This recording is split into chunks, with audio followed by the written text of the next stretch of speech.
திருப்பூரில் ரங்கராஜ் பாண்டே, மணிகண்டன், பழனி, எழிலரசி, கபிலா விசாலாட்சி, ஹேமவர்த்தினி, நாராயண கோவிந்தன் பங்கேற்கும் சாணக்கியாவின் சில் பட்டிமன்றம் ஆகஸ்ட் 8 சனி மாலை 6 மணிக்கு. இடம் காயத்ரி மஹால், காங்கேயம் ரோடு, திருப்பூர். அனைவரும் வருக. அனுமதி இலவசம்.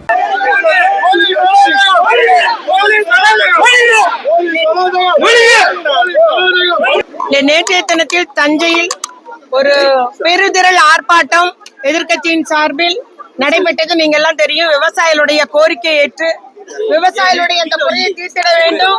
முறையாக காவிரி நீர் அவர்களுக்கு வரணும்.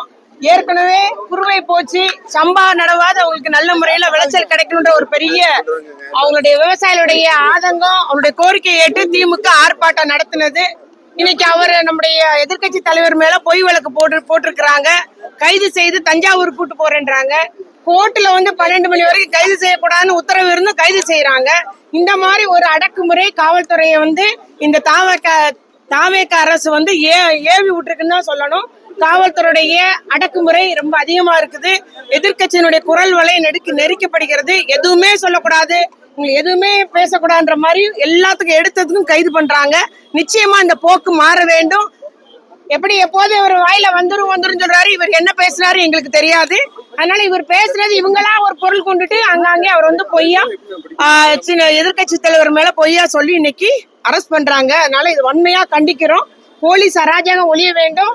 ஜனநாயக குரல் வலையை நெரிக்கப்படக்கூடாது. போராட்டத்துக்கு ஆர்ப்பாட்டத்துக்கு அனுமதி அளிக்க வேண்டும்.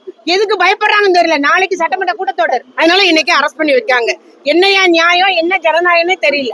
சட்டமன்ற கூட்டத்தொடர் தான் எதிர்கட்சியில் மக்கள் பிரச்சனை பேச முடியும். ஆனா பேசக்கூடாதுன்றதுக்காக இன்னைக்கு எதிர்கட்சி தலைவரை கைது பண்ணியிருக்கிறார்கள். அதை நாங்க எல்லாம் கண்டித்து தாவேக அரசே, ஆளுகின்ற அரசே கண்டித்து இன்னைக்கு மறியல் போராட்டம் செஞ்சிருக்கோம். இன்னைக்கு உடனே அரெஸ்ட் பண்றாங்க. ஆனா ஆளுங்கட்சியினரே ஆர்ப்பாட்டம் வேற நடக்குது. ஒரு இடத்துல போலீஸ் அனுமதியோடு ஒரு ஆர்ப்பாட்டம் நடக்கு. ஆனா யாரு ஆர்ப்பாட்டத்தை கேட்டாலும் அனுமதி மறுக்கப்படுகிறது இந்த தமிழ்நாட்டுல. இங்க எல்லாமே ஆகவே போலீஸ் அராஜகத்தை நாங்க கண்டிக்கிறோம். எதிர்கட்சியின் குரல் வலையை நெரிக்காதே. எதிர்கட்சியின் குரல் வலையை நெரிக்காதே.